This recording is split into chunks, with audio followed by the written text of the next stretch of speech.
Well, hi there, bookworms, and welcome to my book club. I'm Nas, and today we're diving into the adventure of the Mazarin Stone. Are you ready? Fantastic, let's do this. It was pleasant to Dr. Watson to find himself once more in the untidy room of the first floor in Baker Street, which had been the starting point of so many remarkable adventures. So he was glad to be back. He looked round him at the scientific charts upon the wall. So there are scientific charts on the walls, the acid charred bench of chemicals. So someone has been doing experiments here. The violin case leaning in the corner. So someone's interested in music.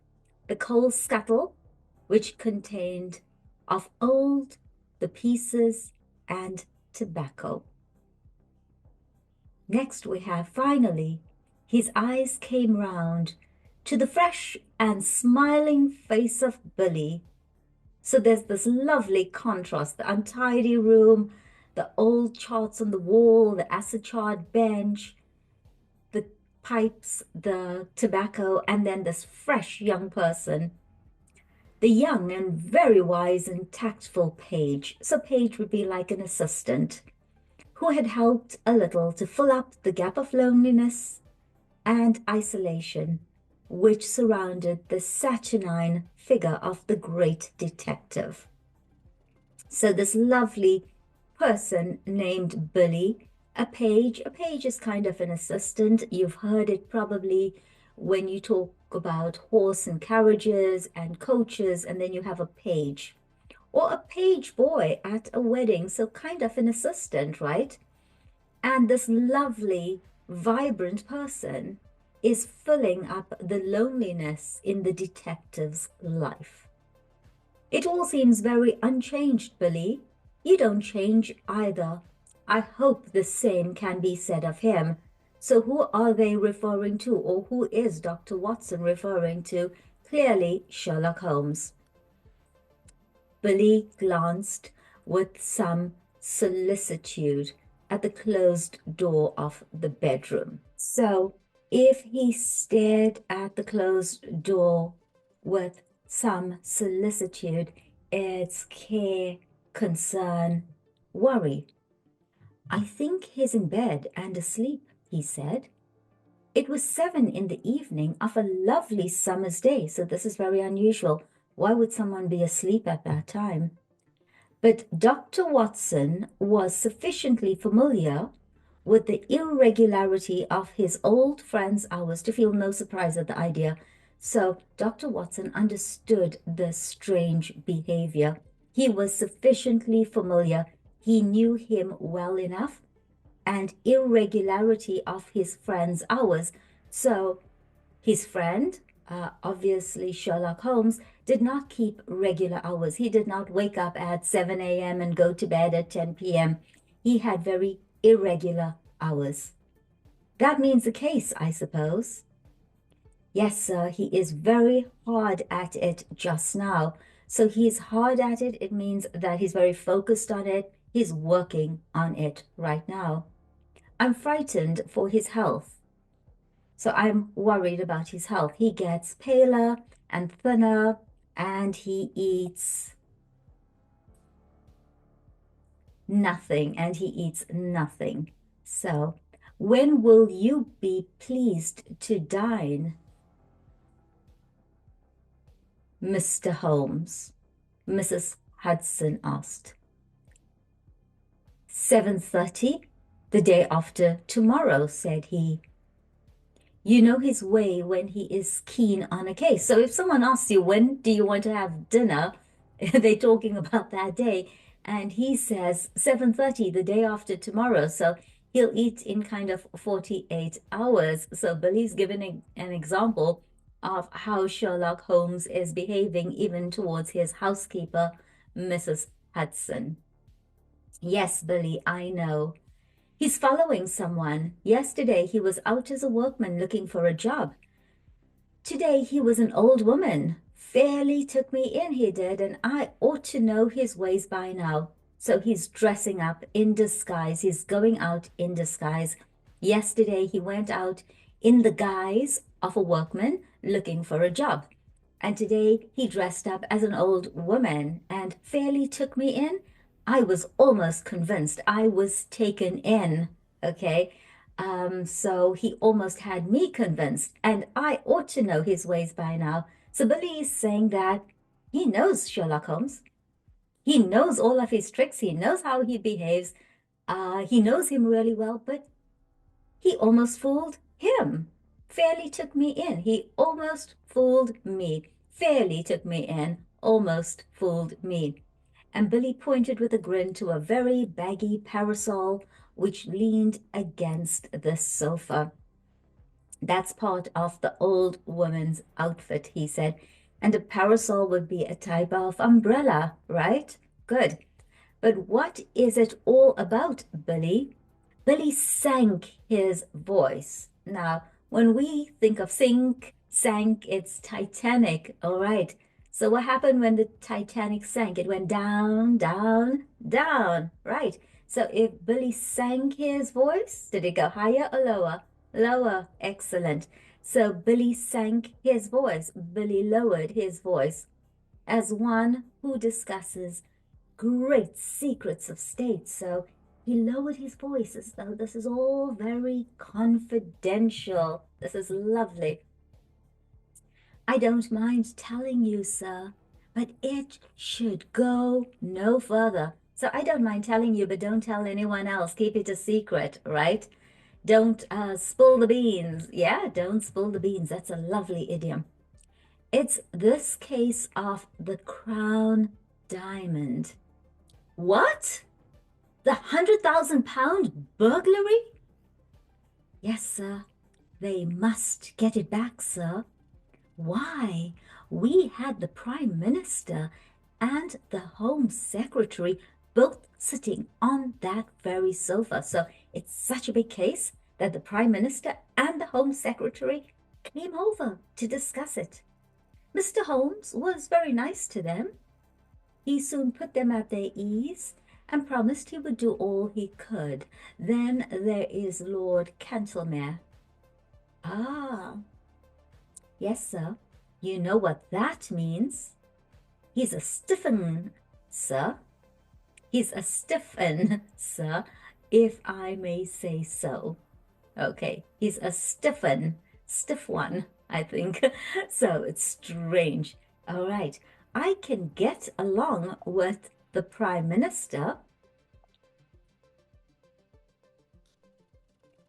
and I've nothing against the Home Secretary. So he likes the Prime Minister. And when it comes to the Home Secretary, he's got nothing against him. So he's kind of neutral about him. I've got nothing against the person. I don't dislike the person. I've got nothing against him. I've got nothing against you. I don't dislike you. Okay? So we're talking about the Home Secretary here, who seemed a civil, obliging sort of man. But I can't stand his lordship. I love this lovely contrast here because he goes from the Prime Minister, who he says he can get along with. He kind of likes him. And he's got nothing against the Home Secretary. Very neutral. But the last guy, his lordship, he can't stand him. I can't stand him. All right. So you get along with some people. You have nothing against some people, and you can't stand other people. This is life. Neither can Mr. Holmes, sir. You see, he don't believe in Mr. Holmes, and he was against employing him. He'd rather he failed. So we're talking about this. Let's go back here. Lord Cantlemere. So Lord Cantlemere really did not want Sherlock Holmes on the case. In fact, he wants him to fail. And Mr. Holmes knows it. Mr. Holmes always knows whatever there is to know. I love that. He always knows whatever there is to know. Well, we'll hope he won't fail and that Lord Cantlemere will be confounded. He'll be confounded. He'll be speechless. He'll have nothing to say. Okay? But I say, Billy, what is that curtain for across the window? So Why do you suddenly have a curtain across the window? Mr. Holmes had it put up there 3 days ago.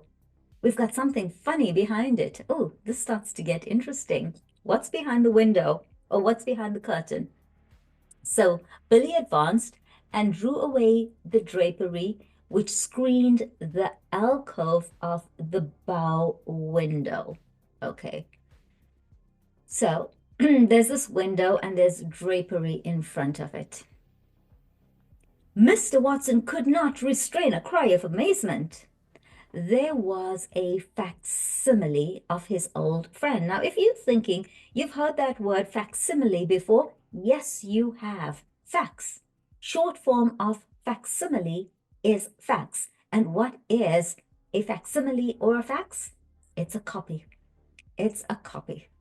So there was a facsimile of his old friend, Sherlock Holmes. His old friend is definitely Sherlock Holmes.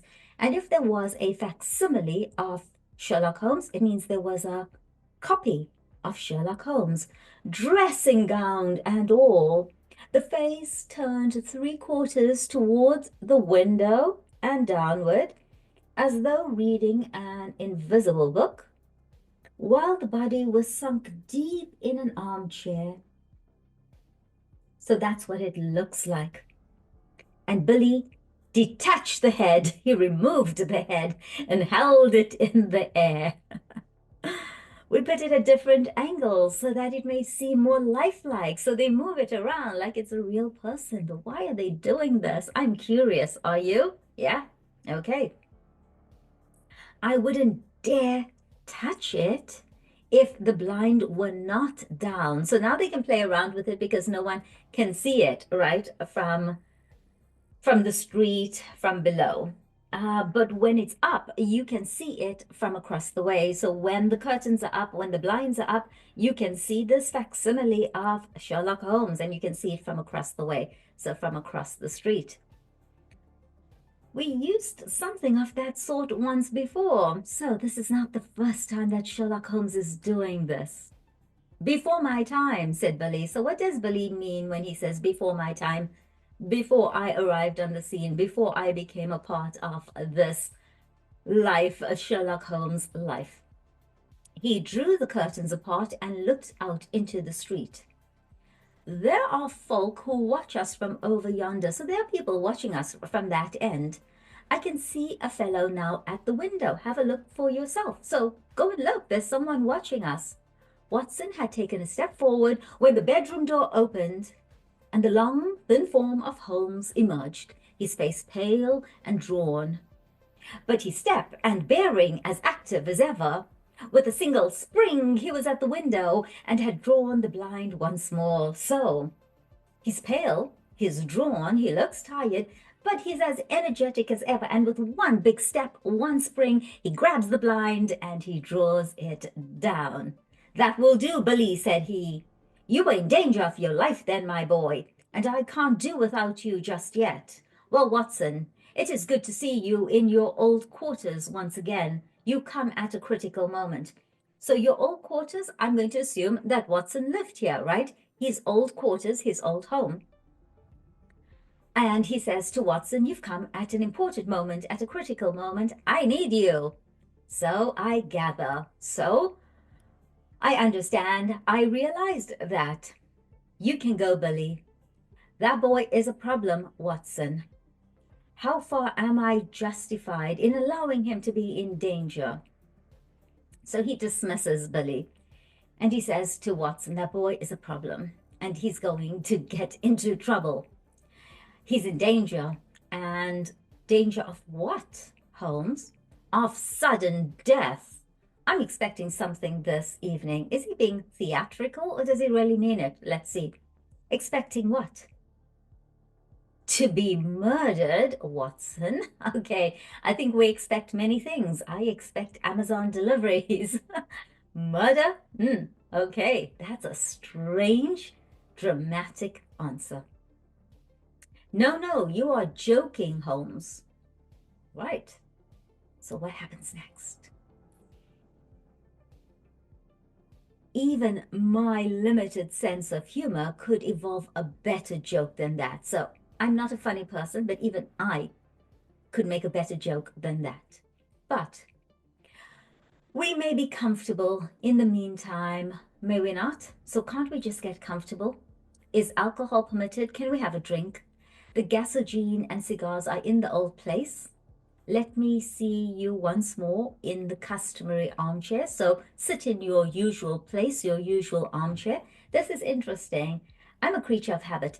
When I go to restaurants, I like to sit in the same place every time. Are you a creature of habit? Do you have a customary armchair in your home? It's yours. It's your armchair. Oh, when in the lounge, you're sitting on the couch with your family. Does everyone have a kind of designated seat? Yeah, your customary armchair, the one where you usually sit. You have not, I hope, learned to despise my pipe and my lamentable tobacco. It has to take the place of food these days. So he's saying to Watson, I hope that you don't mind the fact that I am smoking. It replaces food. These days, it's a replacement for food. All right. And so Watson is curious, but why not eat? I mean, why do you have to replace food with tobacco? Just eat, right? Logical question. But why not eat? And then Sherlock Holmes has his own lovely explanation. Because the faculties, the senses, the focus become refined when you starve them. So if you don't eat, your senses are heightened. Why, surely as a doctor, my dear Watson, you must admit that when your digestion gains, what your digestion gains in the way of blood supply is so much lost to the brain. So he is telling Watson, think about this as a medical professional, as a doctor. When you eat, you have to digest the food. And then that digestion process requires a blood supply. And where is the blood supply being drained from? It's from the brain. So if you don't have to deal with digestion, your brain gets more blood. So it's your faculties become more refined. I am a brain, Watson.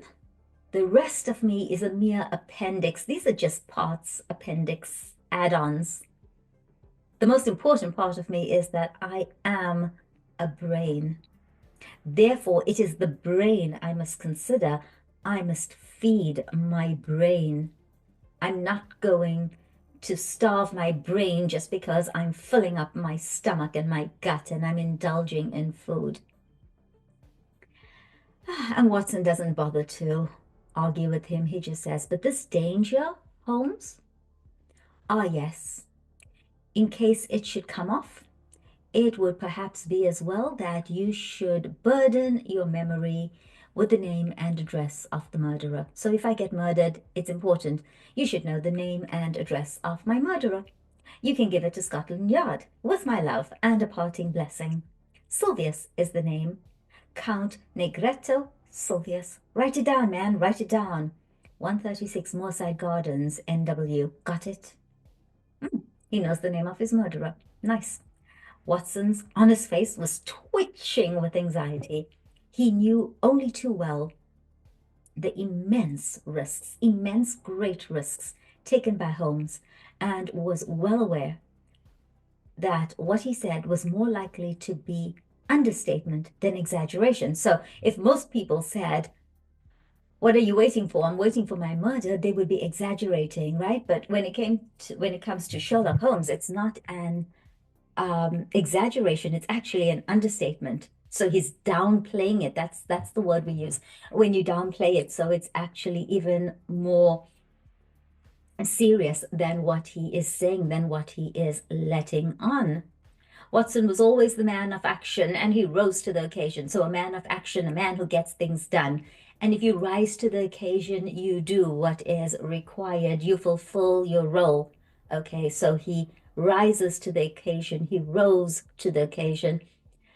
Maybe someone asks you to do something for them and you go ahead and you do it and you fulfill their request. You are rising to the occasion. You are assisting someone. So here, Watson, ever faithful, Watson rises to the occasion And he uses the words, count me in, Holmes, count me in. I'm on board. I'm with you. You can count on me. I have nothing to do for a day or two. Okay, so the assumption is this murder and mystery is going to be wrapped up in a day or two. And Sherlock Holmes replies, your morals don't improve, Watson. So you are not being honest. Your morals don't improve. And he continues by saying, you have added fibbing to your other vices. Fibbing, lying, and vices, bad habits. So he's saying, Watson, you dirty little liar. Your morals haven't improved. You are lying. You are lying. You are fibbing. And you adding lying to all your other bad behaviors. Okay, your other vices, all the bad things that you do. And he says it in such an eloquent way, right? Your morals haven't improved, Watson. You have added fibbing, you've added lying to your other vices, to the other things that you do wrong, all the other bad things. Now you've added lying to your vices. So he then goes on to say, you bear every sign of the busy medical man with calls on him every hour. You lying, you fibbing.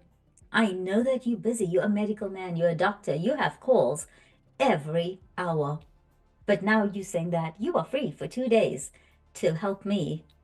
You're lying. Not such important ones, but can't you have this fellow arrested? Yes, Watson, I could. That's what worries him so. Oh, so this guy, the alleged potential murderer, is worried.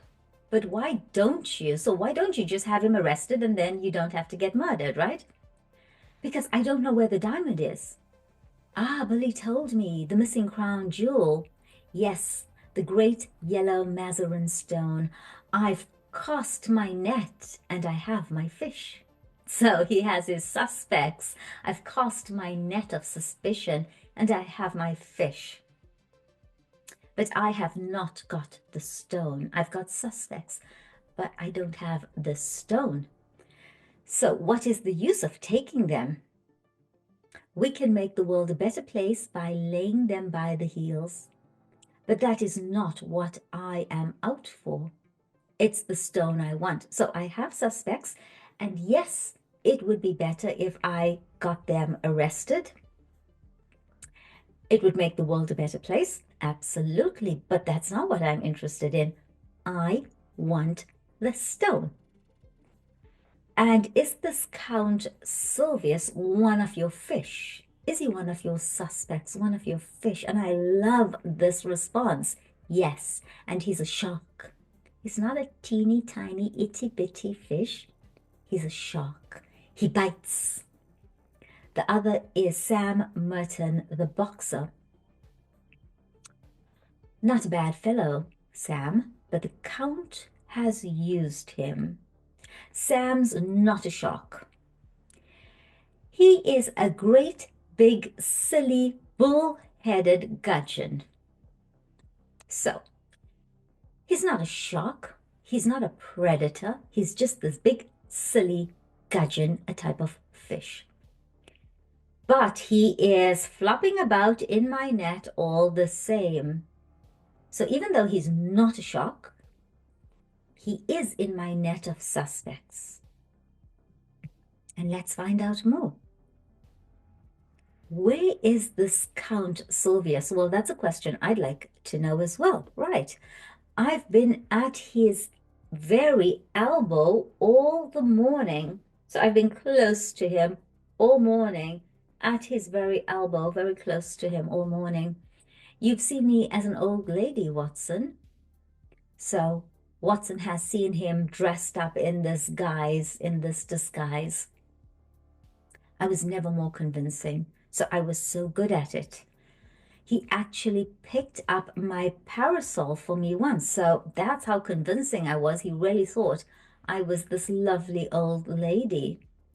By your leave, madame, said he, half Italian, you know, and with the southern graces of manner when in the mood. So southerners are always very graceful and they have excellent manners, right? So when he's in the mood, he can play the Southern gentleman very well. So polite, but a devil incarnate in the other mood. So it depends on his mood. He can either be this wonderful, polite, gracious Southern gentleman or the devil. Life is full of whimsical happenings, Watson. So whimsical, strange kind of happenings. It might have been tragedy. Well, perhaps it might. I followed him to old Straubenzee's workshop in the Minories. Straubenzee made the air gun, a very pretty bit of work, as I understand, and I rather fancy it is in the opposite window at the present moment. So the opposite window, remember Billy said someone's watching them from across the way? So obviously Sherlock Holmes thinks the same thing. Okay, so that air gun is probably pointing at him. I think, I believe, okay, I rather fancy it's in the opposite window at the present moment. So there's a gun pointing at me. Have you seen the dummy, the facsimile, the dummy? The one, the what shall we call it? The copy of Sherlock Holmes, all right? Of course, Billy showed it to you. Well, it may get a bullet through its beautiful head at any moment. So he's totally convinced that he will be shot at, and the person sitting across the street in the opposite window thinks that it is really him sitting in the window, Sherlock Holmes, and he's going to shoot him. So he may get a bullet through his head. He'll be shot at any moment.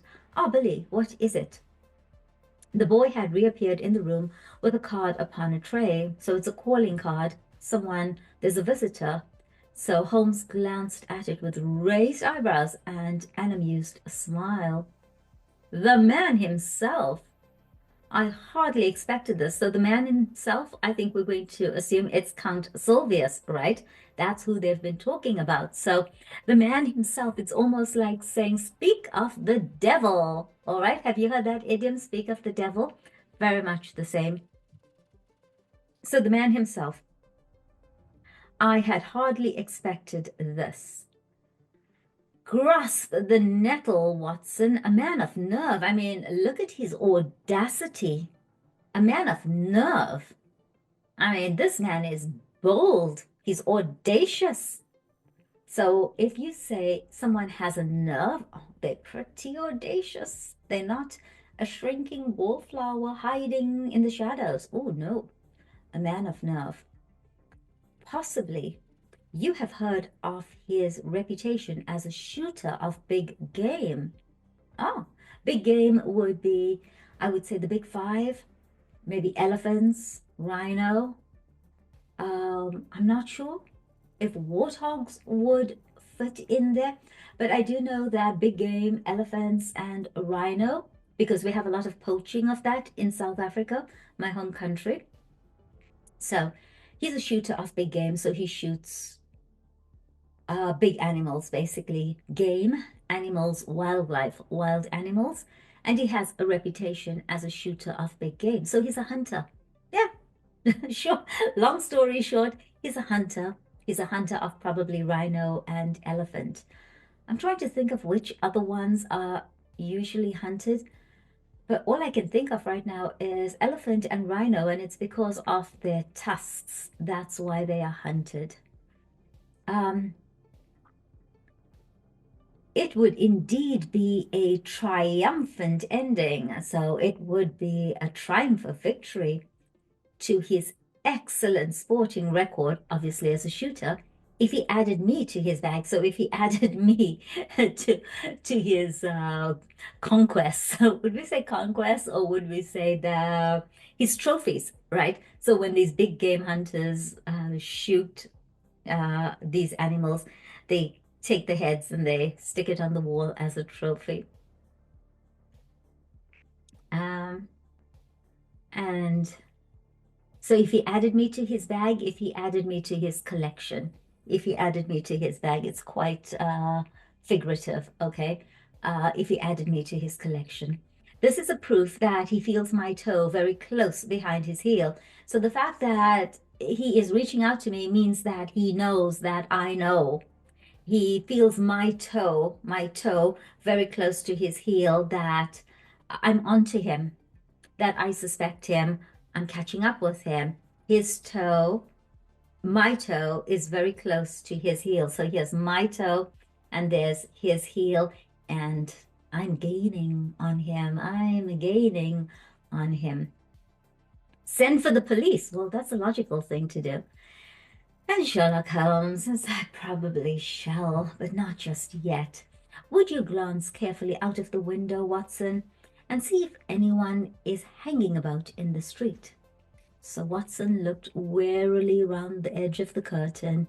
Yes, there is one rough fellow near the door. So a rough person, not an elegant gentleman, the absolute opposite of an elegant gentleman.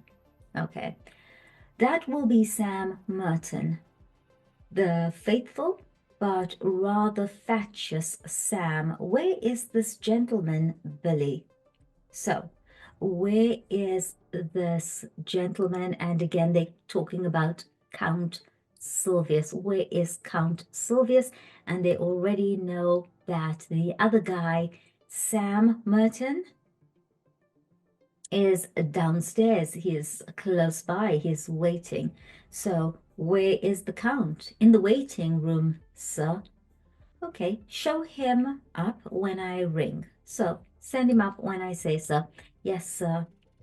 If I am not in the room, show him in all the same. So if I'm not in the room, let him come into the room.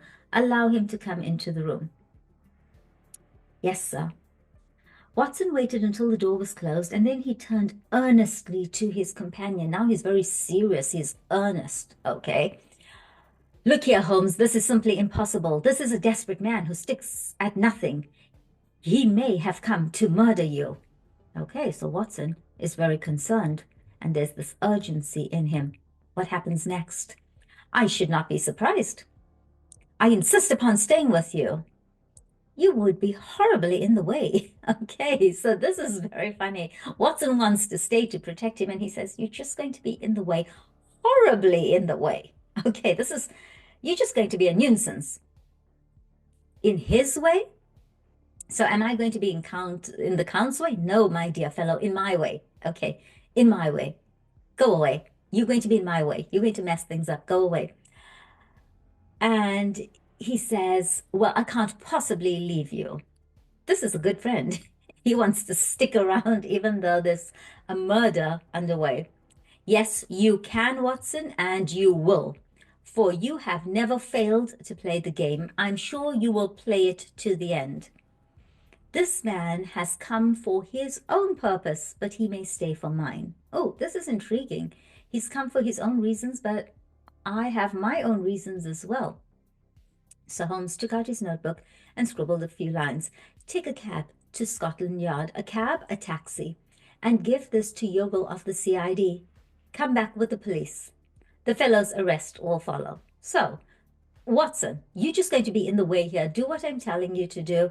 Take this note, go to Scotland Yard, find Yogle, and come back with the police, and then we can arrest this man.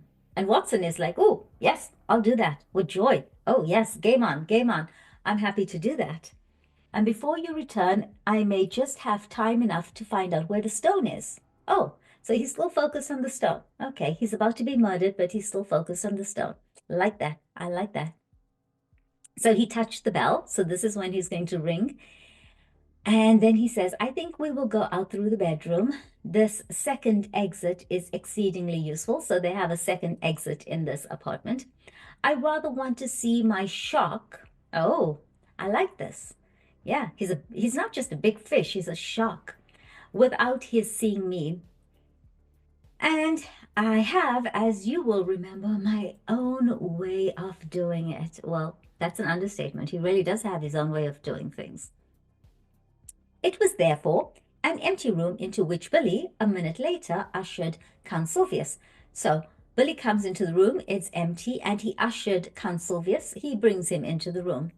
The famous game shot, sportsman, and man about town was a big, swarthy fellow with a formidable dark moustache shading a cruel, thin-lipped mouth, and surmounted by a long, curved nose like the beak of an eagle. He was well dressed, but his brilliant necktie, shining pin, and glittering rings were flamboyant in their effect. So, he's not a wallflower. He's flamboyant. He's outrageous. He's glamorous. Maybe he's a little bit like my reading glasses. Flamboyant. Yeah, these are flamboyant. There's nothing simple about them. There's nothing simple about this man. And he's got these glittering rings, and they are all quite flamboyant. He's flamboyant. He's outrageous. When he walks down the street, he gets attention. People notice him, all right? He's flamboyant. And as the door closed behind him, he looked round him with fierce, startled eyes, like one who suspects a trap at every turn. So he's suspicious. He's looking around him. He suspects a trap at every turn. Is there a trap here? Is there a trap there? Then he gave a violent start. So the shock, violent start, as he saw the impassive head and the collar of the dressing gown, which projected above the armchair in the window. So the shock, because he now sees this facsimile, this mannequin, this copy of Sherlock Holmes in the dressing gown. And you can see it above the armchair in the window because it was pretending to read a book, right? At first, his expression was one of pure amazement. Then the light of a horrible hope gleamed in his dark, murderous eyes. So he is amazed and he sees this opportunity, hope. His dark, murderous eyes. This is my moment. This is my chance. He took one more glance round to see that there were no witnesses. And then, on tiptoe, his thick stick half raised, he approached the silent figure. He was crouching for his final spring and blow when a cool, sardonic voice greeted him from the open bedroom window. Caught in the act. So he looked around and then on tiptoe, so he would not be heard, so that the person sitting at the window would not be alerted. And then he took his thick stick, he half raised it, he approached the silent figure, and he was ready to crush him with a blow. And suddenly a cool, sardonic voice greeted him from the open bedroom window. "Don't break it, Count, don't break it." Oh gosh, I would have just passed out from the shock. The assassin, the murderer, staggered back, amazement in his convulsed face. For an instant, he half raised his loaded cane once more, as if he would turn his violence from the effigy to the original, the effigy, the facsimile, that mannequin, that copy, effigy. What a beautiful word, effigy.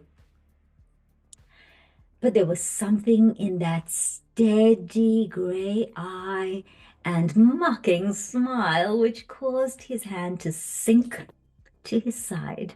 So when Sherlock Holmes says, "Don't break it, Count, don't break it," steady gray eye, mine are black, but let's imagine, and a mocking smile. "Don't break it, Count, don't break it." And the shock and that mocking smile, that confidence, right? The Count's hand sank to his side. Surrender. He gave up. It's a pretty little thing, said Holmes, advancing towards the image, the effigy, the likeness of him. Tavernier, the French modeler, made it. Oh, so it's a designer piece.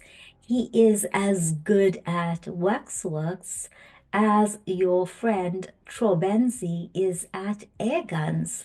So he's bringing this conversation out into the open. Yeah, I got myself an effigy to fool you, and now I got it done by this French modeler, Tavernier. And now let's talk about your friend, Strawbenzi, and the air guns.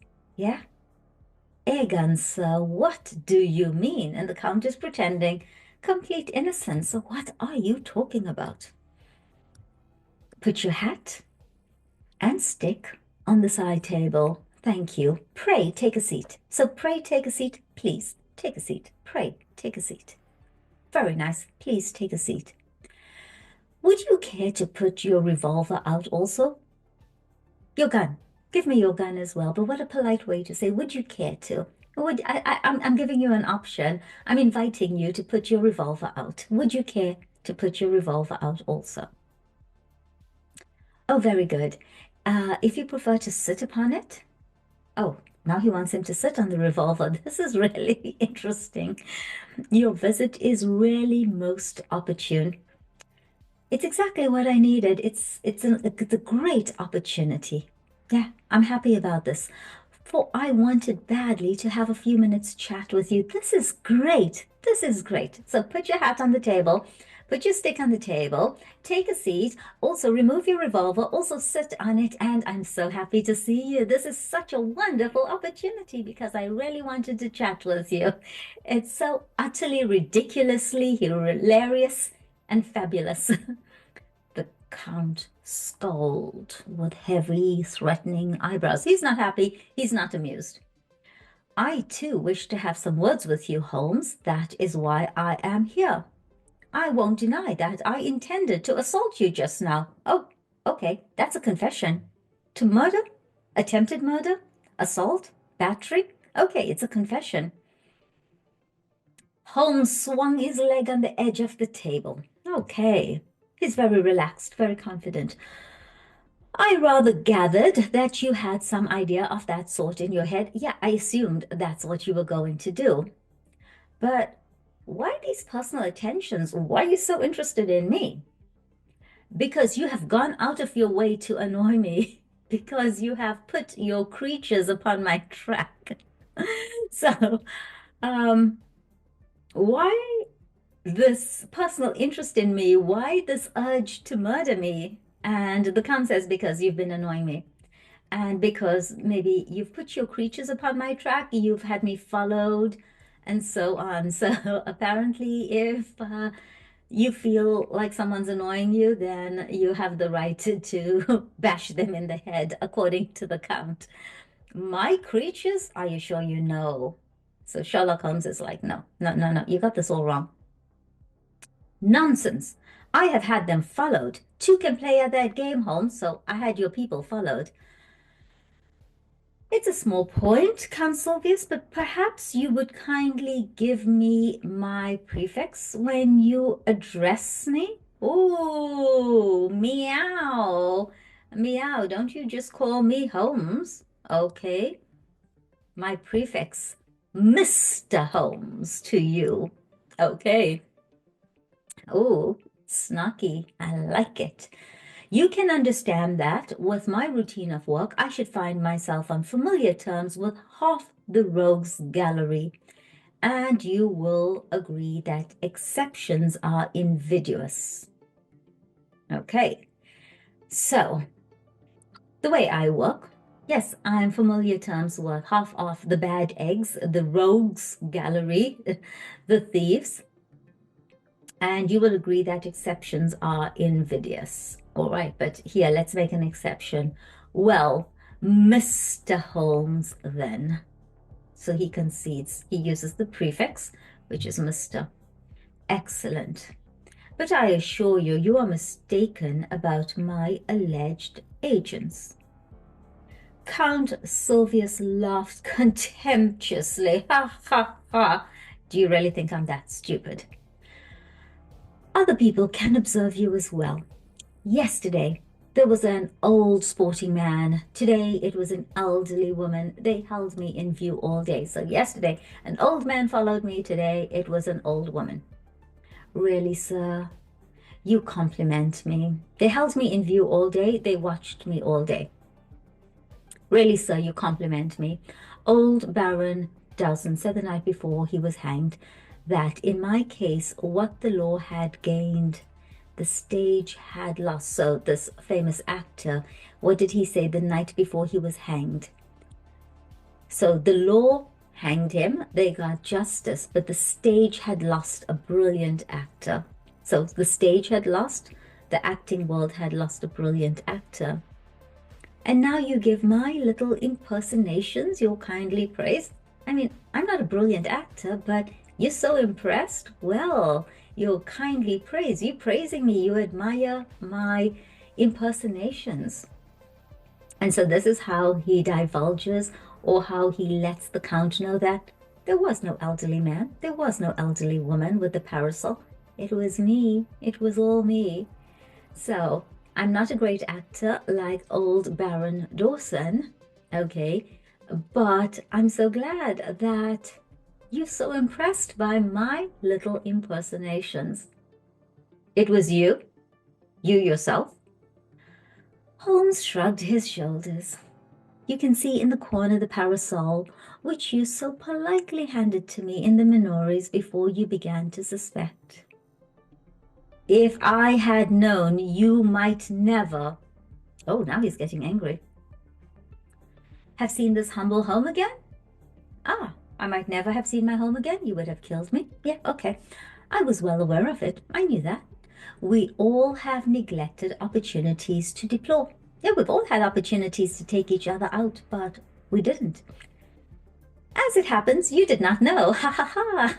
So here we are. Oh gosh, if I were the Count, I would be so angry right now. The Count's knotted brows gathered more heavily over his menacing eyes. What you say only makes the matter worse. Like, shut up. You're just making things worse. It was not your agents, but your play-acting busybody self. Oh, so it wasn't your agents, it was just you, being your busybody self, trying to do everything. Oh, okay. You admit that you have dogged me? Why? You've been dogging me. You've been following me. Why? Why? You admit it now, so tell me why. Come on, Count. You used to shoot lions in Algeria. Like, you're a hunter too. Hello? Well, but why? Okay, I know I'm a hunter, but why? Why? The sport, the excitement, the danger. And no doubt to free the country from a pest. Exactly. My reasons in a nutshell. The Count sprang to his feet, so he got up and his hand involuntarily moved to his hip pocket. So they've had this back and forth. Quite a nice little wordplay. You used to shoot lions. Well, so why? Why? The sport, the excitement, the danger. And no doubt to free the country from a pest. Exactly. So those were your reasons for hunting big game. Well, those are my reasons for dogging you. Hello? The sport, the excitement, the danger, ridding the country of a pest. You, the pest. Yeah, Count, you. It's brilliant. And then the Count springs to his feet. He sprang to his feet and his hand involuntarily moved back to his hip pocket. Sit down, sir, sit down. There was another more practical reason. I want that yellow diamond, so yeah, okay, yeah. I was hunting you. Fun, excitement, sport. You're a pest. I want to rid the country of a pest. But also, I want that yellow diamond, so sit down, sit down. Count Sylvius lay back in his chair with an evil smile. So, He's holding the trump card, right? Upon my word, said he. You knew that I was after you for that? Yeah, you already knew. Why are you pretending? The reason why you are here tonight is to find out how much I know about the matter and how far my removal is absolutely essential. Yeah, you are here on a reconnaissance mission, fact-gathering mission. Well, I should say that from your point of view, it's absolutely essential. You need to get rid of me. For I know all about it, save only one thing, which you are about to tell me. So, you know what? I know too much. You need to get rid of me. But there's one thing that I don't know. And the Count says, oh, indeed. And pray, what is this missing fact? Where the crowned diamond now is. The Count looked sharply at his companion. Oh, you want to know that, do you? How the devil should I be able to tell you where it is? You can, and you will. Indeed? You can't bluff me. Count Sylvius, bluff, lie. Fool. You can't fool me, you can't lie to me. Holmes' eyes, as he gazed at him, contracted and lightened until they were like two menacing points of steel. You are absolutely plate glass. You're like glass. I can see right through you. I can see to the very back of your mind. I can see right through you. You're not fooling me. Then, of course, you see where the diamond is. If you can see into my mind, then you can see where the diamond is. Holmes clapped his hands with amusement and then pointed a derisive finger. Okay, so derision, disgust almost. Derisive. There's really no respect going on here. Then you do know. Then you do know you have admitted it. Because the moment you point a finger at someone, it is derisive, it's rude, it's disrespectful. Like, I don't respect you, derisive. Then you do know. You have admitted it. I admit nothing. Now, Count, if you will be reasonable, we can do business. If not, you will get hurt. This is so good. Count Sylvius threw up his eyes to the ceiling. And you talk about bluff, he said. Holmes looked at him thoughtfully, like a master chess player who meditates his crowning move. Then he threw open the table drawer and drew out a squat notebook. So I don't think that's a squat. I think it would be smaller than this. Do you know why I keep this book? No, sir, I do not. You? Me? Yes, sir. You are all here, every action of your vile and dangerous life. So vile, evil, and dangerous life, okay. Damn you, Holmes, cried the Count with blazing eyes. There are limits to my patience. Okay, enough now. I'm getting really annoyed with you. I'm getting very impatient. There are limits to my patience. You are testing my patience. Cut it out. It's all here, Count. The real facts as to the death of old Mrs. Harold, who left you the Blymer estate, which you so rapidly gambled away. Oh, so apparently there was this old woman, Mrs. Harold, who died, and the Count was the beneficiary. He inherited the Blymer estate, and then he gambled it away. And the Count says, you are dreaming. And the complete life history of Miss Minnie Warrender. Oh, there's someone else now. Tut, you will make nothing of that. Shush, tut. You have no proof. You can't blame that on me. I don't know what he did to her, but tut, you will make nothing of that. There's no proof. Plenty more here, Count. Here is the robbery in the train deluxe to the Riviera on February the 30th, 1892. Here is the forged check in the same year on the credit Lyonnais. No, you're wrong there. Then I am right on the others.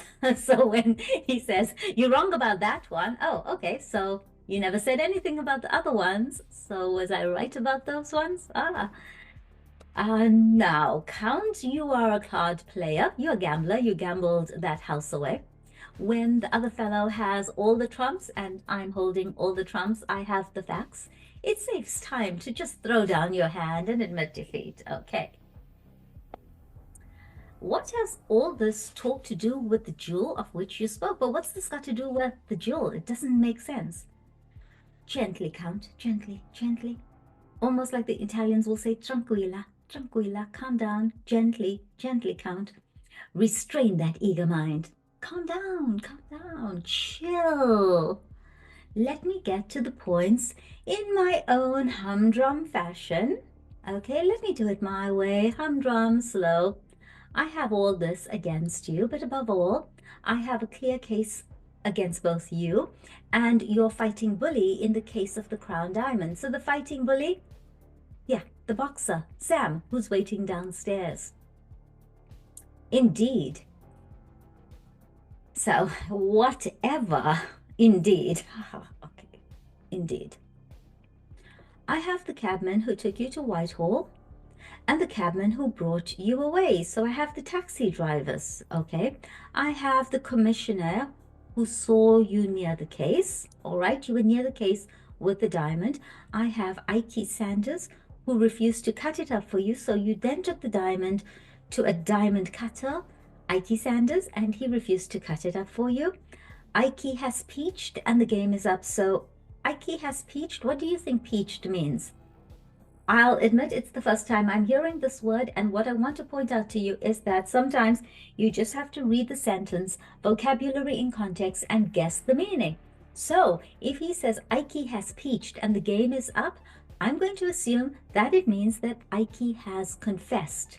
Ike has confessed. The game is up. We know everything. Okay. So Ike has peached. The game is up. And we can actually check this later if my understanding of the word in context is correct. The veins stood out on the Count's forehead. His dark, hairy hands were clutched in a convulsion of restrained emotion. He tried to speak, but the words would not shape themselves. So he's so angry, he's trying to speak, but the words are not coming out. They won't form. They won't shape themselves.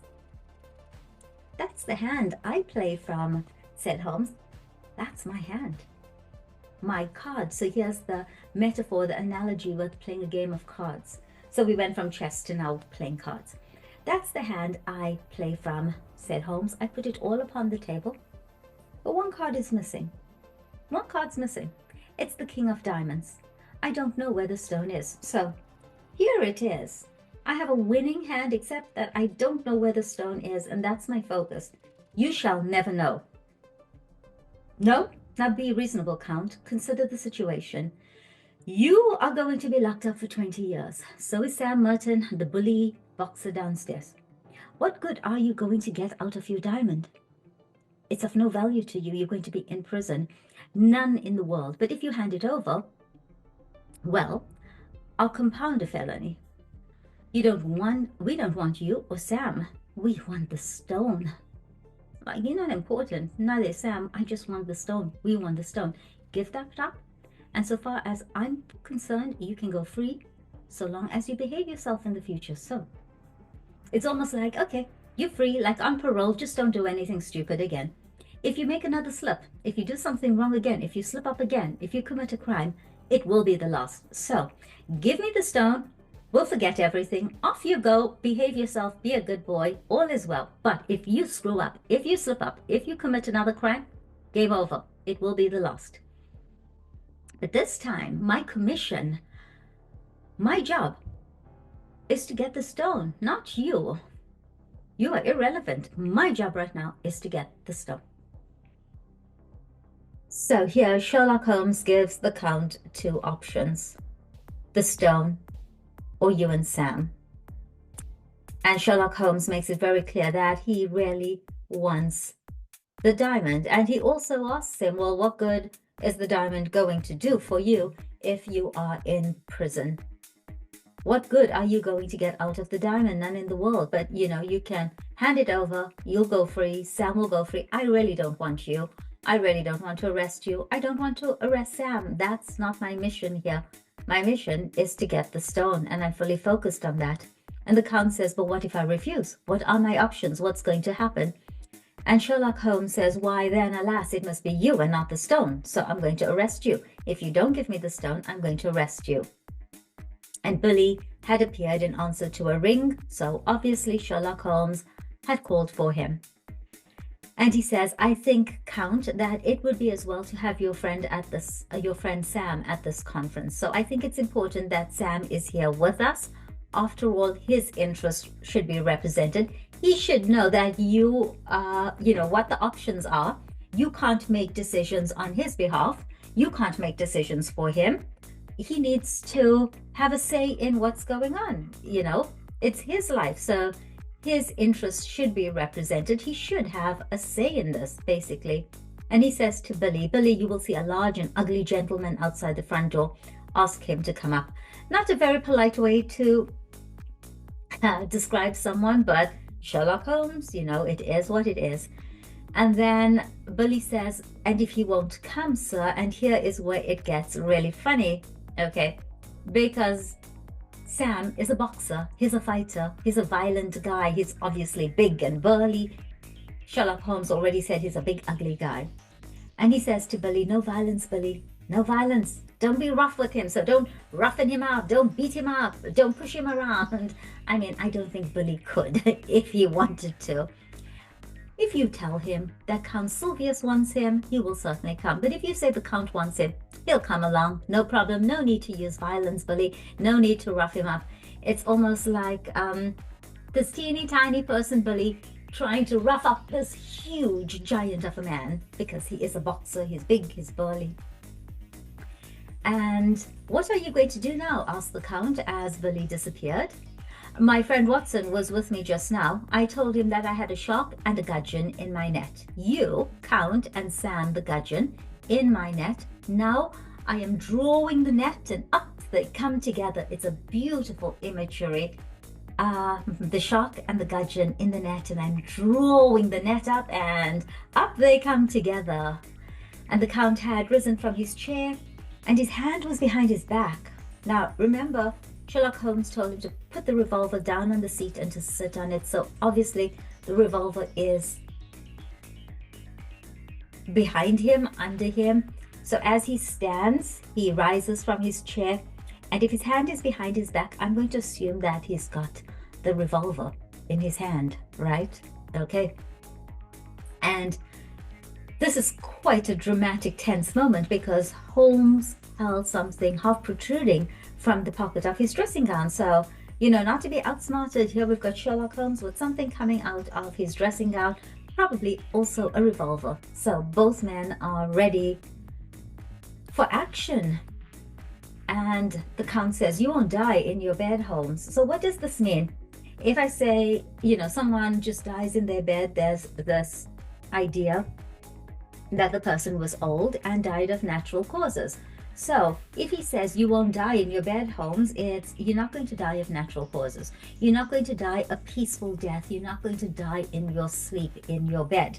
Your death is not going to be peaceful. It's not going to be natural.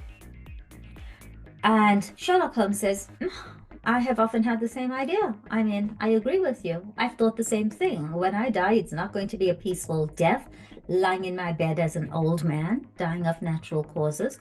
And he says, does it matter very much? After all, Count, your own exit is more likely to be perpendicular than horizontal. So your exit, your death, the end of your life, your exit from this life, okay? So your exit is more likely to be perpendicular than horizontal. Horizontal, perpendicular, vertical. So if your death is perpendicular, it means you were standing up. If you were standing up, it's probably going to be something that was violent. Your life was taken from you. The only time I think you'd have a natural, peaceful death is if you are horizontal, if you are in your bed, on your couch, whatever. But if you are perpendicular, you're standing up, then your death is going to be something associated with violence. Your life is taken from you. But these anticipations of the future are morbid. This is not pleasant talk. This is not uplifting talk. Uplifting and the opposite is morbid, depressing. So then he says, why not give ourselves up to the unrestrained enjoyment of the moment? Yeah, why don't we just chill? Why don't we just enjoy the moment? And a sudden wild beast light sprang up in the dark, menacing eyes of the master criminal. So the Count, his whole countenance changed. There's the sudden wild beast light in his menacing eyes, dark eyes. He's a master criminal. And Holmes' figure seemed to grow taller as he grew tense and ready. And remember, he's got that something protruding out of here, the pocket of his dressing gown. So just close your eyes and imagine this for a moment as I read this. A sudden wild beast light sprang up in the dark, menacing eyes of the master criminal. Holmes' figure seemed to grow taller as he grew tense and ready. And then he says, "It is no use your fingering your revolver, my friend. It's no use playing around with your revolver, maybe with the trigger, thinking about it," he said in a quiet voice. So he's warning him. He's very quiet, controlled. "It is no use your fingering your revolver, my friend. You know perfectly well that you dare not use it, even if I gave you time to draw it. So first of all, I'm not going to give you time to draw it. I'm not going to give you time to pull your gun on me. But even if I did, you wouldn't dare to use it. And do you know why? Nasty, noisy things revolvers count. So this is the reason. They're nasty, they're noisy. It's going to cause a ruckus. Better stick to air guns. You know that guy you've got standing across the street pointed at me? Yeah, you better stick to him. That's a better move. Don't try to shoot me in my own home with your revolver, because even if I allowed you to draw your gun, even if I allowed you to pull your gun on me, if I gave you the time to shoot me, you wouldn't do it. And it's because it's a bad move. It's noisy. You're going to get caught. So let's leave it to your assassin, your sharpshooter across the street with his air gun. And I think I hear the fairy footstep of your estimable partner. Now, this is just mocking Sam, because Sam is a boxer. He's overweight. He's heavy. There's nothing about him that says fairy footstep, light on his feet. I don't think so. So Sherlock Holmes is just mocking. And he says, "Good day, Mr. Merton. Rather dull in the street, is it not?" And he's being sarcastic, like, "You were probably bored standing there watching my apartment." Okay. And the prize fighter, heavily built young man with a stupid, obstinate, slab-sided face. So imagine a face like this that doesn't have like a jawline. It's like a slab-sided, his face. He doesn't have cheekbones. He doesn't have shape. It's just, I don't know, like this slab-sided face. Well, it's definitely not attractive. And he stood awkwardly at the door, looking about him, looking around with a puzzled expression, like, WTF? What's happening here, guys? And Holmes' debonair manner was a new experience. So he wasn't expecting this gentlemanly, polite, welcoming guy. It was a new experience, so it was different for him. And though he vaguely felt that it was hostile, so there was this undercurrent of, behind this debonair, urbane, polite demeanor, something else was happening. And he vaguely felt that it was hostile. But he didn't know how to counter it. He didn't know how to react to it. He didn't know how to respond to it. So he turned to his more astute comrade for help. So the more astute comrade would be the Count. More astute, smarter, wiser, savvier, the one who kind of makes the decisions. And then the question is, what's the game now, Count? Like, what's up? What's happening? What's going on here? What's the game?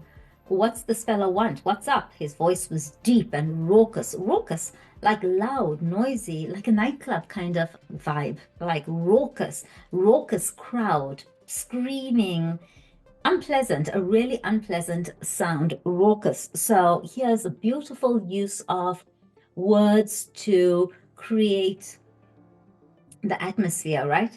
And the Count just shrugged his shoulders, and it was Holmes who answered. So he definitely has control of the situation.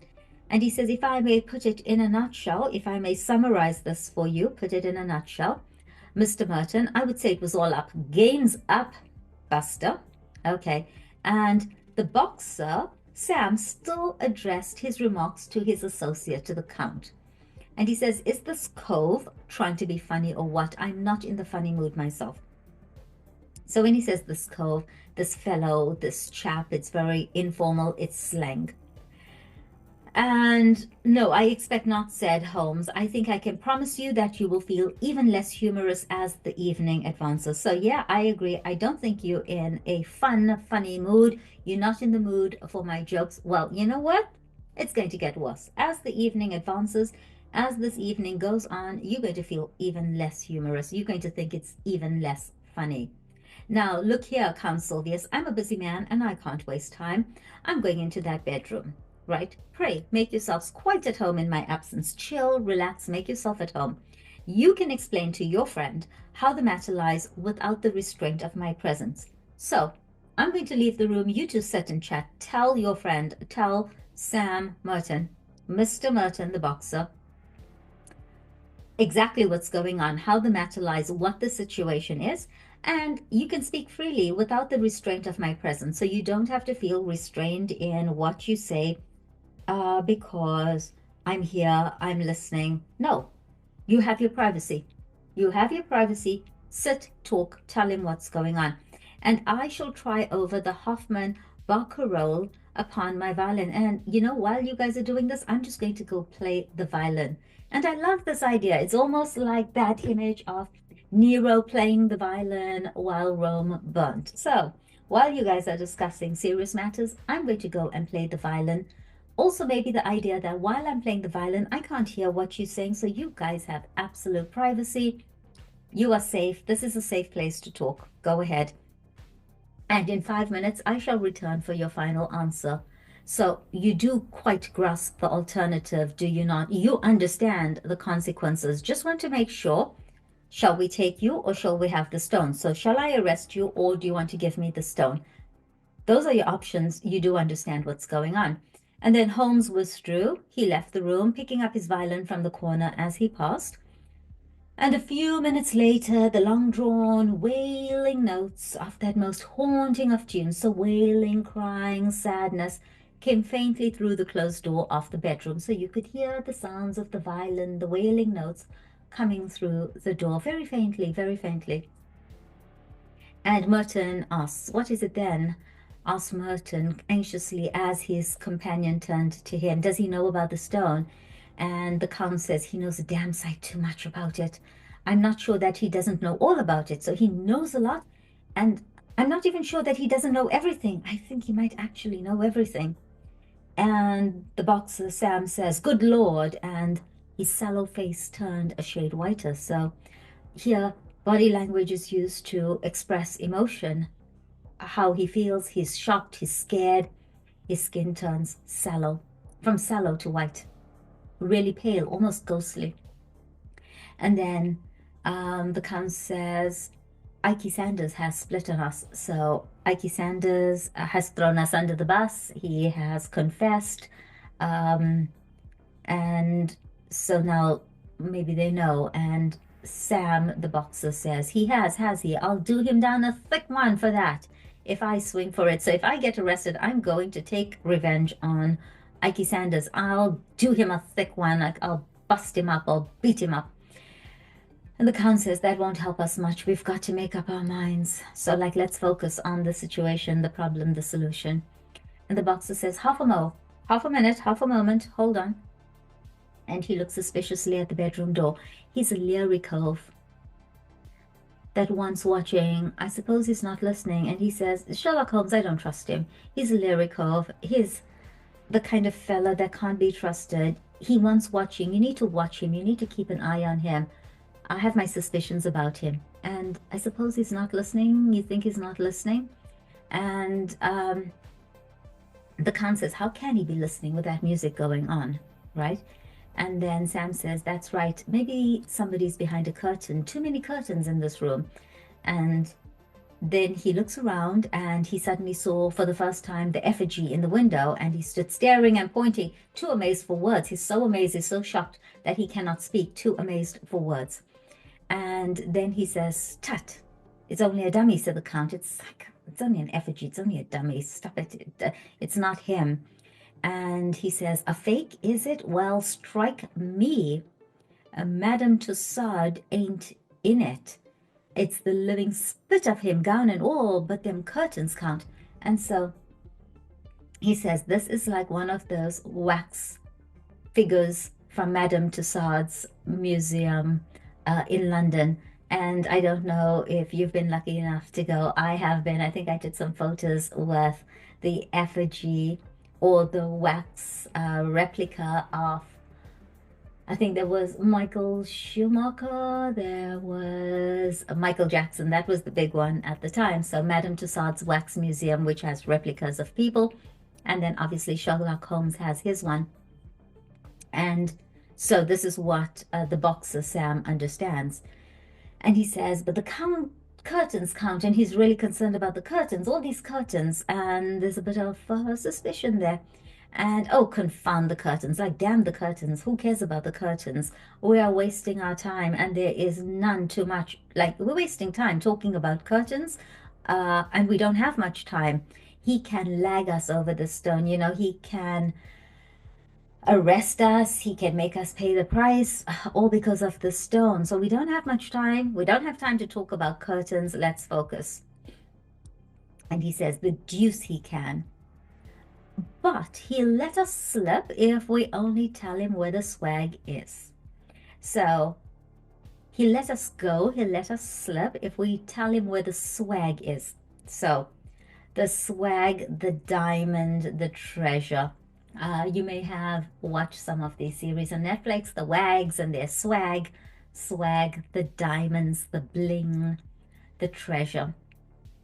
And Sam says, what? Give it up? Give up 100,000 quid? And the Count is very pragmatic, and he says, well, it's one or the other. It's the swag, the diamond, or it's us. And Merton scratched his short crop pate. Okay. And so he's got this really short hair. And he's alone in there. Let's do him in. If his light were out, we should have nothing to fear. And so Sam has this brilliant idea. He's alone in the room, so let's do him in. Let's get rid of him. Let's kill him. If his light were out, if he were dead, then we have nothing to fear. Light problem solution. Just get rid of him. And the Count shook his head. He is armed and ready, so he knows that Sherlock Holmes is not stupid. He's armed.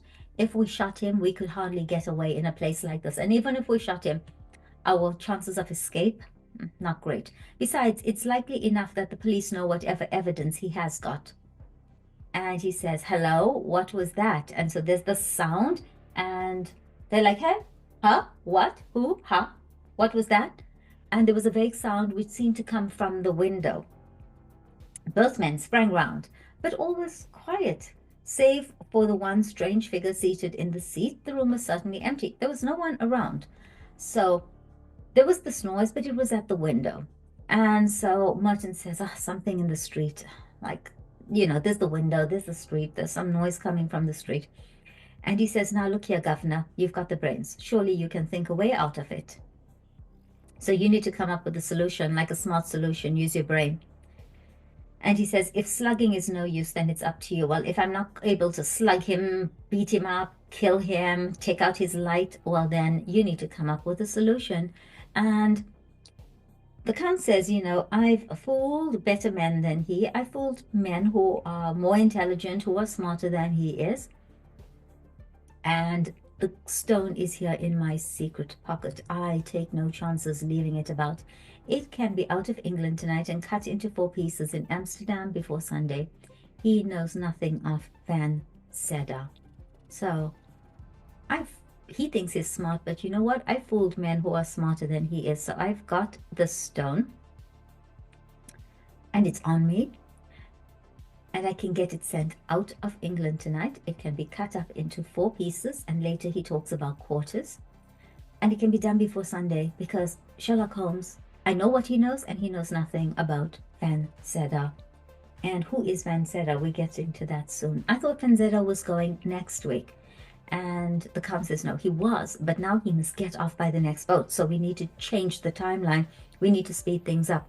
One or other of us must slip around with a stone to Lime Street and tell him. So one of us needs to go to his place of business on Lime Street, and we need to tell him he needs to take the stone and he needs to go. And Sam says, but the false bottom ain't ready. So maybe they've got a piece of luggage with a hidden compartment, a false bottom, where they can smuggle the stone out. And the Count says, well, he must take it as it is and he must chance it. There's not a moment to lose. Time is running out. Time is of the essence. We need to get this done now. We need to get the stone out of the country. And again, with a sense of danger, which becomes an instinct with the sportsman, he paused and looked hard at the window. So he's got this instinct. He's a hunter. He kills for fun. He preys on others. So he's got this instinct. And so he turns and he looks hard at the window because it's been going through his mind, where did that sound come from? And even while he's plotting and planning, it's still bothering him. And then he says, yes, it was surely from the street that the faint sound had come. It wasn't a heavy sound. It was a faint sound, probably from the street, from a distance. Okay. And then he says, as to Holmes, we can fool him easily enough. You see, the damn fool won't arrest us if he can get the stone. Well, we'll promise him the stone. We'll put him on the wrong track. We'll fool him. We'll give him false information, put him on the wrong track about it. And before he finds out that it is the wrong track, it will be in Holland and we out of the country. So we'll just give him false information. We'll string him along. We'll put him on the wrong track. And he'll be so busy on the wrong track that in that time, the stone will be in Holland, we'll be out of the country, and we'll be fine. And Sam is elated, and that sounds good to me, cried Sam with a grin. So now he's happy. And you go on and tell the Dutchman to get a move on him, like move things up, get things done faster, get a move on him, get going. And he says, I'll see the sucker and fill him up with a bogus confession. I'll stay here with the sucker, Sherlock Holmes, and he's a sucker because he's going to believe my lies. So if you call someone a sucker, it's someone who is easily fooled, easily scammed. And I'm going to give him this bogus, false, fake confession. I'll tell him that the stone is in Liverpool. Confound that whining music. Like, damn, that winding music. It gets on my nerves. If it gets on your nerves, it irritates you. It's not a pleasant sound. Like, damn, that whining music. I wish it would just stop. It's irritating me. It's getting on my nerves. And then he goes on. By the time he finds it isn't in Liverpool, it will be in quarters. So they're talking about chopping this diamond up into 4. And we on the blue water sailing out free as a bird. So come back here, out of line with that keyhole. Okay, so not in line with the keyhole where if someone is watching through the keyhole, they can see what we're doing. Let's get out of line of the keyhole. And here is the stone. And Sam says, I wonder you dare carry it. I mean, that's pretty brazen and bold to carry it. Why would you carry it? And the Count says, where could I have it safer? If we could take it out of Whitehall, someone else could surely take it out of my lodgings. And this is reasonable. We took it out of Whitehall, yeah, so we could steal it from a place. Well, surely someone could steal it from my lodgings, my home, my house, the place where I stay, my lodgings. And then Sam says, let's have a look at it. And Count Sylvius cast a somewhat unflattering glance at his associate, and disregarded the unwashed hand which was extended towards him. So there's this dirty, grubby, grimy hand extended towards him. And the Count is like, you, unflattering glance, and he disregards the unwashed hand which was extended towards him. And so Sam says, what do you think? I'm going to snatch it off you. See here, mister, I'm getting a bit tired of your ways. And there's no honor amongst thieves. They will always turn on each other, won't they? And here you can see there's a bit of tension and aggression because Sam is thinking, oh, you think you're better than me. Well, I'm not going to snatch it off you, steal it from you. And I'm getting a bit tired of your ways. I'm getting a bit tired of your behavior. Okay, so first things first, you really think I'm going to try to steal it from you? Like, what? And see here, mister, now look at how the language changes, because we've gone from very polite friends, brothers in crime, partners in crime, to Mister, see here, Mister, I'm getting a bit tired of your ways. So cut it out. You annoying me. You are annoying me. I'm getting a bit tired of your ways. You are annoying me. And then he goes, well, no offense, Sam. We can't afford to quarrel. We must not fight. Quarrel. Beautiful word for fight. I love it. I've often heard it as a child growing up. Stop quarreling. Instead of saying stop fighting, stop arguing, stop quarreling. We can't afford to quarrel. We can't fight now. This is not the time for us to be sniping and fighting and quarreling. What a beautiful word. Come over to the window if you want to see the beauty properly. If you really want to see the stone, come with me over to the window. And now hold it to the light and here. Okay.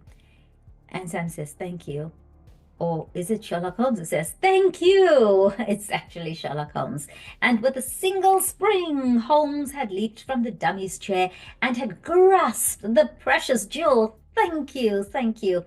He held it now in one hand, with the other, while his other pointed a revolver at the Count's head. Yeah, I'm right-handed, so the diamond goes in the left hand and the revolver in the right, and it's all very James Bond right now. Okay, so he held it in one hand while his other pointed a revolver at the Count's head, and he said, thank you.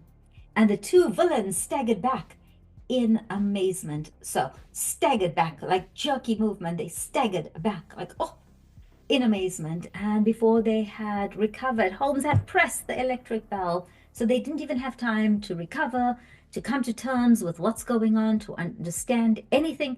And Holmes had pressed the electric bell.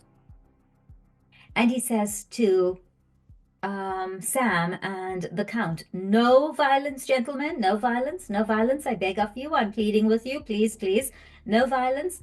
Consider the furniture, think about the furniture. Let's not fight, let's not break the furniture. Think about the furniture, no violence. I love it, love it. It must be very clear to you that your position is an impossible one. The police are waiting below. This is your fate. So first, no violence, don't damage the furniture. Think of the furniture. And let's be realistic. It's very clear to you now. It's obvious what your position is. It's impossible. It's game over. The police are waiting below. And the Count's bewilderment overmastered his rage and fear. So first there was rage, there was fear, but then there's bewilderment. And he goes, okay, I'm angry, but I'm also bewildered. Like, how the deuce? How the H-E-L-L, he gasps. How the deuce? And Sherlock Holmes says, your surprise is very natural. You are not aware that a second door from my bedroom leads behind that curtain. So they saw one door, they didn't see the other door. The curtains. Remember, Sam was not so happy about the curtains. Something about the curtains was bugging him, all right? And then he says, I fancied, I thought, I imagined, I suspected, I thought that you must have heard me when I displaced the figure. So he moved the effigy, but luck was on my side. So when I moved it, there was a sound and I thought you'd heard me, but I got lucky. Luck was on my side. You didn't follow up on that sound. It gave me a chance of listening to your racy conversation, very interesting conversation, very racy conversation. And this conversation would have been painfully constrained had you been aware of my presence. So if you had known that I was sitting there and I was listening, you would have not been so open, so honest.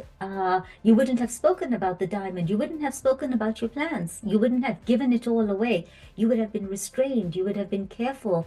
You would have been cautious about what you were saying. And so the Count's reaction is he gave a gesture of resignation. Like basically we screwed here. And he says, we give you best, Holmes. I believe you are the devil himself. And Holmes says, yeah, not far from him at any rate. Yeah, might not be the devil, but pretty close. And he answers with a polite smile, very much in control.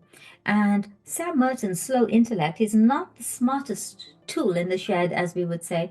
He is a boxer. It's all brawn, less brain. So it took him a little while to catch up with the conversation and the situation.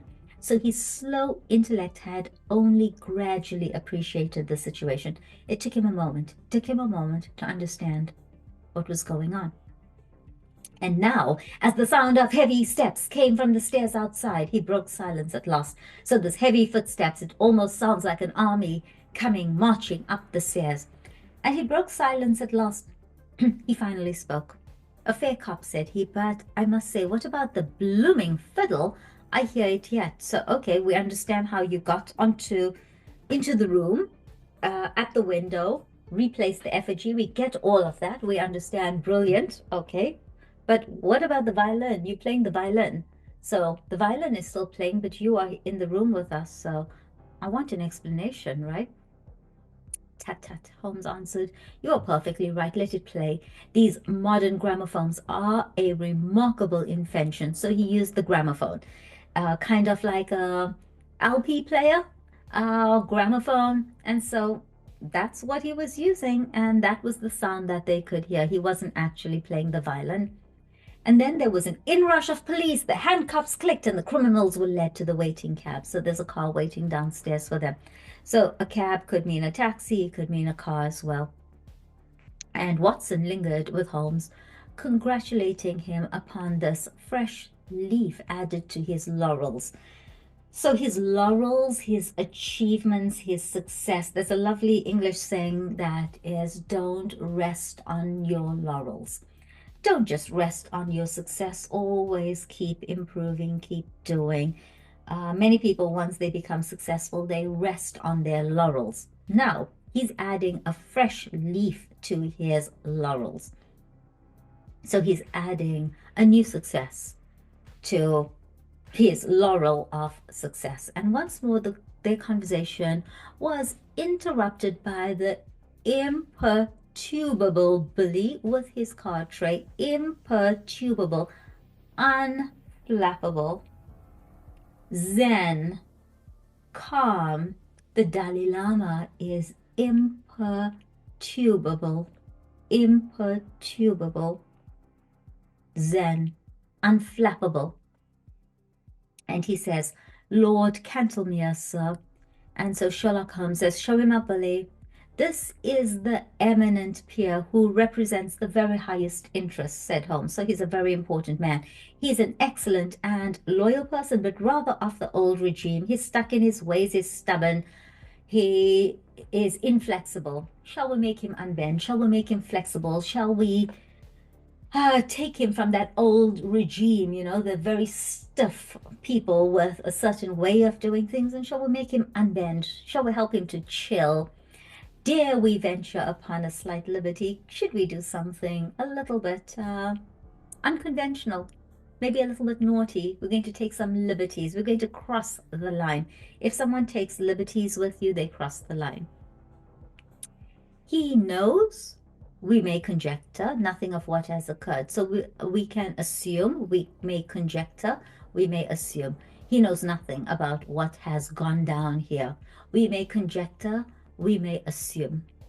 The door opened to admit a thin, austere figure with a hatchet face and drooping mid-Victorian whiskers, the moustache, the whiskers of a glossy blackness, which hardly corresponded with the round shoulders and feeble gait. So the moustache is glossy and vibrant, and then he's got these rounded shoulders and feeble gait. Gait, walk, by the way. Sorry, gait is his walk. Okay. So he doesn't have the spring in his step. He's got this feeble gait, feeble walk, old, tired. And Holmes advanced affably, like welcoming, and he shook an unresponsive hand. This man is behaving like he's half dead. And "How do you do, Lord Cantlemere? It is chilly for the time of year, but rather warm indoors. May I take your overcoat?" And he says, Lord Cantlemere says, "No, I thank you. I will not take it off." And Holmes laid his hand insistently upon the sleeve. Okay, and he wants him to take off his coat, and Lord Cantlemere is like, "No. Pray allow me. My dear friend Watson, Dr. Watson, would assure you that these changes of temperature are most insidious." Okay, and his lordship, so he says, you know, Dr. Watson will tell you about changes in temperature, you know, they can affect you. So allow me to take off your coat. And his lordship shook himself free with some impatience, like, get away from me, get away from me. Okay, so he shook himself free with some impatience. And then he says, I am quite comfortable, sir. I have no need to stay. I have simply looked in to know how your self-appointed task was progressing. And he's very annoyed and he doesn't want to be there and he does not like Sherlock Holmes. I am not going to stay. I do not need to stay. I am simply here to check in on you, to find out how your task was progressing. And by the way, no one appointed you. You appointed yourself. You know, you're a bit of a pest. Okay, so his opinion of Sherlock Holmes is very, very clear. And Sherlock Holmes says, it is difficult, very difficult. And Lord Cantlemere is like, yes, I feared that you would find it so. Yeah, I expected you to struggle with this, okay? And there was this distinct sneer in the old courtier's words and manner. It's like superior, superior. That's what I would use. So Lord Cantlemere is saying, yeah, I mean, I didn't honestly expect you to be able to figure this out or that it would be easy. Of course, it was difficult. I knew that you are not capable of doing this. And he says, well, you know, every man has his limitations. You are limited as well. You're not able to do everything, Mr. Holmes, but at least it cures us of the weakness of self-satisfaction. So now you understand that you're not perfect. You can't do everything. You have your limitations. And Sherlock Holmes says, yes, sir, I have been much perplexed. And Lord Cantlemere says, I no doubt. And Sherlock Holmes says, especially upon one point, possibly you could help me upon. And Lord Cantlemere is still sneering, smirking, condescending, looking down on Sherlock Holmes. And he says, you applied for my advice rather late in the day. Like, you're coming to me for advice pretty late. I mean, you should have asked for my advice earlier. You needed my help earlier. Well, whatever. I thought that you had your own all-sufficient methods. I thought you knew everything. I thought you had your own methods. I thought you knew what you were doing. But okay, whatever. Still, I'm doing you a favor. I am ready to help you. Okay, so you applied for my advice rather late in the day. Yeah, pretty late to be asking for my advice. I thought you had your own all-sufficient methods. I thought you knew what you're doing. Okay, well, I am ready to help you. Still, I am ready to help you. Beautiful line, beautiful. And he says, you see, Lord Cantlemere, we can no doubt frame a case against the actual thieves. So, okay. And he says, yeah, when you have caught them, like you're putting the cart before the horse, you haven't caught them. So when you have caught them. And Sherlock Holmes says, exactly. But the question is, how shall we proceed against the receiver, the person who receives the diamond? And he says, is this not premature? I mean, you're putting the cart before the horse. Can you catch the thief before you talk about the receiver who has the diamond? And Sherlock Holmes says, it is as well to have our plans ready. We should have all our ducks in a row. We should know what the next steps are. So what would you regard as final evidence against the receiver? So what would be the evidence for you to arrest the receiver of the stone? What is the final evidence? And he says the actual possession of the stone. I think possession is what, 9/10 of the law or something. So if he has the stone, he is the receiver. And Sherlock Holmes says, you would arrest him upon that? You would arrest him if he has the stone? And Lord Cantlemere is like, yeah, most undoubtedly, duh, most undoubtedly. And you know, Sherlock Holmes seldom laughed. It's very rare for him to laugh, maybe once in a blue moon. But he got as near it as his old friend Watson could remember. So when Lord Cantlemere says this, Sherlock Holmes almost laughed. It's probably the first time in a long, long time that he's almost laughing. Not even fully laughing, almost laughing. And Sherlock Holmes says, in that case, my dear sir, I shall be under the painful necessity of advising your arrest. So I need to arrest you. It's going to be painful, but I need to advise that you are arrested. I need to call the police. And Lord Cantlemere was very angry. Some of the ancient fires flickered up in his sallow cheeks. So he's got these sallow, drained, white, pale cheeks. He's old. But suddenly there's a fire in him, almost like a young man. There's some passion and energy and anger. And maybe his cheeks are flaming red with anger. He is seeing red. And he says, "You take a great liberty, Mr. Holmes. In 50 years of official life, I cannot recall such a case.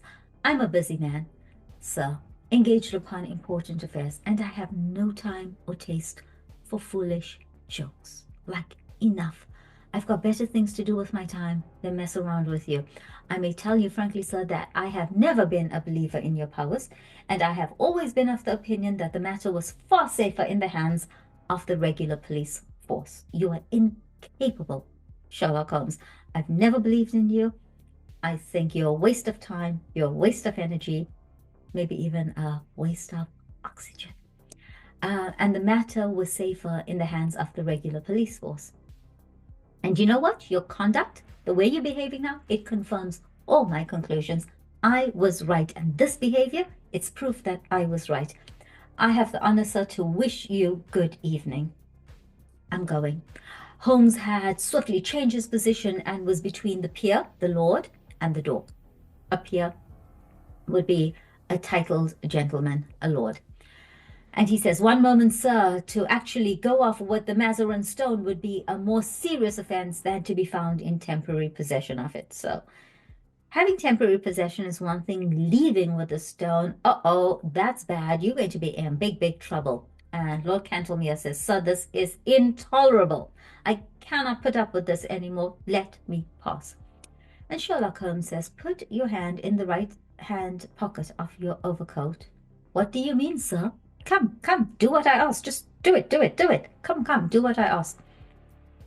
And an instant later, the amazed peer was standing, blinking, stammering, shocked, right, with the great yellow stone on his shaking palm. What, how is this, Mr. Holmes?" And Sherlock Holmes says, "Too bad, Lord Cantlemere, too bad," cried Holmes. "My old friend here will tell you that I have an impish, so naughty, habit of playing practical jokes. Impish, naughty, children are impish. Also, that I can never resist a dramatic situation. So I love drama. And I took the liberty, the very great liberty, I admit, I really took advantage of the situation. I took liberties. I crossed the line of putting the stone into your pocket at the beginning of our interview. And I was basically playing a practical joke. I pulled a prank on you." And the old peer, the lord, stared from the stone to the smiling face before him. So Sherlock Holmes is smiling. And he says, "Sir, I am bewildered, but yes, it is indeed the Mazarin Stone. We are greatly your debtors. I'm in your debt. I owe you, Mr. Holmes. I'm grateful to you." And look how he's suddenly changed, right? Just a couple seconds ago, he was saying Sherlock Holmes is a total waste of energy. And he says, "Your sense of humor may, as you admit you've said it, be somewhat perverted. It's a bit crazy. And its exhibition remarkably untimely. Very bad timing. This prank of yours, your sense of humor, it's a bit strange. It's a bit weird. It's perverted and wrong place, wrong time. But at least I withdraw my reflection I have made upon your amazing professional powers." But how? So I don't appreciate the prank. I don't appreciate your strange sense of humor. I don't appreciate the timing. But I have to admit that you are good at what you do. You have amazing professional powers. But now I have a question. How? And he says, "The case is but half finished. The details can wait. All the details can wait. No doubt, Lord Cantlemere, you're going to take great pleasure in telling of the successful result. You're going to boast about it in the exalted circle to which you return. And so you're going to go back to your peers, your lords, your people, and you're going to show off that we solved the case. You're going to take great pleasure in telling of this result. It's a very successful result." And so it will be some small atonement for my practical joke. So I can be forgiven for my practical joke because you're really going to enjoy telling people that the case was solved and you were successful. Bully, will you show his lordship out and tell Mrs. Hudson that I should be glad if she would send up dinner for two as soon as possible?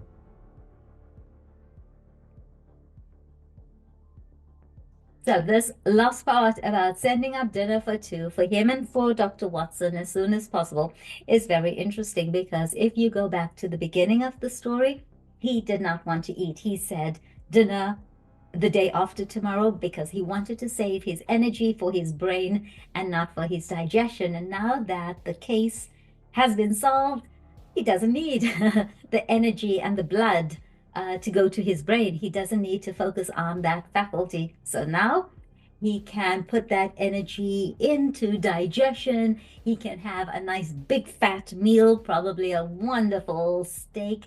And so it kind of brings it all full circle and wraps it all up. Now, if you enjoyed this, if you enjoyed my reading of Sherlock Holmes, if it helped you to fully understand this short story, then hit that like button and also subscribe for more readings. Also, could you take a moment to comment and let me know what you are currently reading? I read recently that a person who reads 100 books is considered intelligent. I'm a bookworm. I've read thousands of books, and I really do want to share my love of reading with you. And if you happen to be an ESL student, English is not your first language, I do understand that it can be tricky sometimes. It may be even a little bit frustrating sometimes, and that's why I'm here to help you on this journey. So, like I said, if you enjoyed this reading, then go ahead, hit like and subscribe, smash that I think it's the follow button so that you get, or the bell so that you get notifications. So I'm Nas, I'm a bookworm, and I hope you enjoyed this reading with me. Ciao.